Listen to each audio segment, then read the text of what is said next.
Apakah depresi itu merupakan masalah? Sebetulnya 1 dari 5 orang di dunia ini pernah mengalami depresi. Suatu kondisi yang lebih memberikan handicap ketimbang advantage bagi yang menyandang.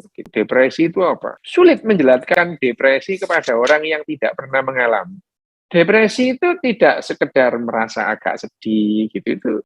Bahkan orang yang mengalami depresi itu kesimpulannya bisa banyak. Karena ini dari sisi neuroscience, itu apa yang terjadi dengan otak kita yang mengalami depresi.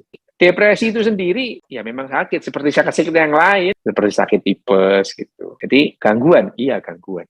Itu adalah hal-hal yang wajar terjadi pada saat seseorang mengalami kecemasan. Gitu. Jadi cemas ini ada di antara bahagia dan sedih tadi. Ini satu rangkaian pada akhirnya setelah manusia itu mengembangkan narasi, mengada-ada barang yang tidak ada gitu ya. Iya itu yang namanya realita intersubjektif. Bukan hanya realita subjektif, kalau realita subjektif kan ada beneran. Tapi kalau realita intersubjektif itu sebetulnya nggak ada, kita ada-adain jadi ada. Gitu. Manusia yang dicemaskan manusia itu banyak gitu. Tapi kecemasan manusia bukan hanya pada saat dia nggak bisa makan atau kekurangan makan, gelisahnya. Misalnya sekarang mau berangkat ke kantor, jalanan macet, gelisah. Tanggal 23, gelisah karena tanggal 25 adalah jatuh tempo bayar cicilan sekolah itu. Gelisah karena lupa atau tidak mengerjakan PR. Jadi kegelisahan manusia itu bertumpuk-tumpuk.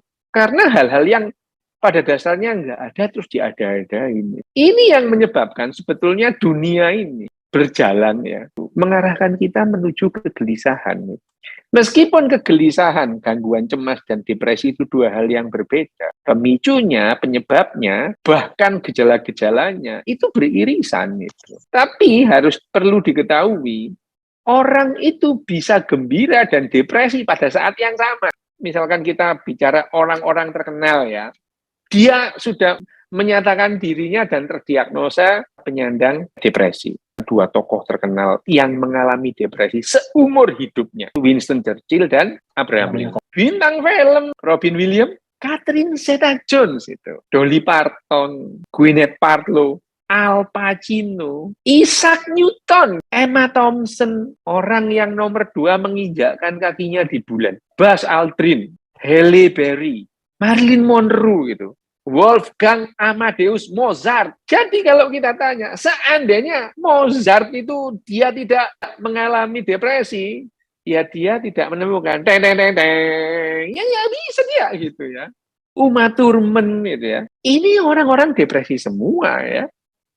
Pertanyaan saya, apakah kita sering melihat mereka sedih? Enggak, itu wajah gembira semua loh itu. Ini adalah orang-orang yang sangat produktif. Sangat produktif. Ini sebagai ilustrasi ya. Pada saat umur 32, Abraham Lincoln itu mengumumkan, saya adalah orang yang paling menderita di dunia. Abraham Lincoln ini terkenalnya karena dia mati terbunuh gitu ya. Kalau seandainya kesedihan saya ini dibagikan ke seluruh orang di dunia dengan sama rata, nggak ada orang senyum di dunia ini, gitu ya. Jadi kesedihan yang dialami Abraham Lincoln itu luar biasa. Dan dia mengatakan, saya tahu saya tidak akan sembuh, gitu ya. Saya tidak mungkin tetap dalam kondisi ini. Saya harus mati atau sembuh. Itu menggambarkan betapa mudahnya dorongan untuk sembuh dan dorongan untuk bunuh diri pada Abraham Lincoln. Tapi kita sering menyalahartikan bahwa misalkan mengatakan Robin Williams itu, dia itu produktif loh. Meskipun dia depresi. Lah, ini yang misleading. Dia produktif karena depresi. Bukan sebaliknya. Dia itu produktif dan hebat justru karena depresinya. Kenapa? Menganggap yang namanya depresi itu hantu kelam. Dia ngomong sendiri itu hantu kelam. Dan hampir sepanjang hidupnya dia berkutat dengan depresinya. Ya, jadi istilah bahwa dia itu produktif meskipun dia depresi. Ini kalimat yang merendahkan depresi itu sendiri. Yang namanya Churchill dan Abraham Lincoln bisa seperti itu karena depresinya.